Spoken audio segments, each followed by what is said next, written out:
இந்த பெரிய நெல்லிக்காவோட சேர்த்து நம்ம வேற என்னென்ன இன்கிரிடியன்ஸ்லாம் சேர்க்க போறோம் அப்படின்னு கேட்டிங்கன்னா, சுக்கு. இது சுக்கு, பனக்கல்கண்டு, ஏலக்காய், அது கூட ஒரு சிட்டிகை மஞ்சளும் சேர்க்க போறோம். ஸோ இந்த பானகம் நம்ம எப்படி செய்யலாம் அப்படின்னு கேட்டிங்கன்னா, ஒரு 200 கிராம் நெல்லிக்காய எடுத்துக்கலாம். அதாவது கிட்டத்தட்ட பெரிய நெல்லிக்காய் நீங்க எடுக்கும்போது 3 இல்ல 4 நிக்கும். அந்த 200 கிராம் தான். அந்த நெல்லிக்காவ ஒரு பாத்திரத்துல ஒரு 1/2 லிட்டர் தண்ணீல இத வேக வச்சு எடுத்துக்கோங்க. இந்த தண்ணிய கூட நீங்க சமைக்கிறதுக்கு எதுக்காவது யூஸ் பண்ணிக்கலாம். ஸோ வேக வச்சதுக்கு அப்புறமா, அதுல கட் பண்ணி அத உள்ள இருக்கக்கூடிய விதைய நீக்கிட்டு, இத வந்து நீங்க மிக்ஸில அடிச்சு எடுத்துக்கலாம்.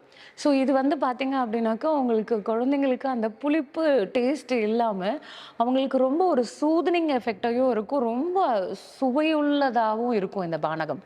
ஸோ இத வந்து நல்லா மிக்ஸியில அடிச்சதுக்கு அப்புறமா, அதுலருந்து அந்த எக்ஸ்ட்ராக்ட்ட நம்ம எடுத்துக்கலாம். இது கூட 2 சிட்டிகை மஞ்சள், ஒரு 1/4 ஸ்பூன் ஏலக்காய் நம்ம பவுடர் பண்ணியிருக்கோம்ல, அது வந்து நம்ம தூவிக்கலாம். இந்த பனக்கல்கண்டையும் நல்லா துருவிட்டு, லைட்டா அத ஹீட் பண்ணி இதோட நம்ம கலந்துரலாம். இது கூட வந்து பார்த்தீங்க அப்படின்னாக்கா, அந்த சுக்கு வந்து சுவைக்கு ஏத்தா மாதிரி ஒரு 1/4 ஸ்பூன் சேர்த்தா போதும்.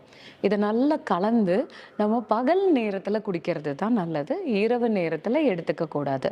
மோஸ்ட்லி சாயந்திரத்துக்கு மேலேயே இத எடுத்துக்க வேண்டாம். இத நீங்க கொஞ்சம் இந்த ஈவன் இந்த இப்போ பார்த்தீங்கன்னா, மழை காலம் சொல்லியிருந்தேன்ல, எதிர்ப்பு சக்தி அதிகமாக்கும். ஸோ தொண்டை கரகரப்பு இருக்கிறவங்களுக்கு, எப்ப பார்த்தாலும் வந்து சளி இருந்துகிட்டே இருக்கு, தும்மல் ஜாஸ்தி வருது அப்படின்னா, இத நம்ம நல்லா அந்த வார்ம் ஃபார்ம்லயே நீங்க நல்லா சிப் பண்ணி, தேன் கலந்து குடிச்சீங்க அப்படின்னாக்கா, இன்னும் எஃபெக்டிவா இருக்கும்.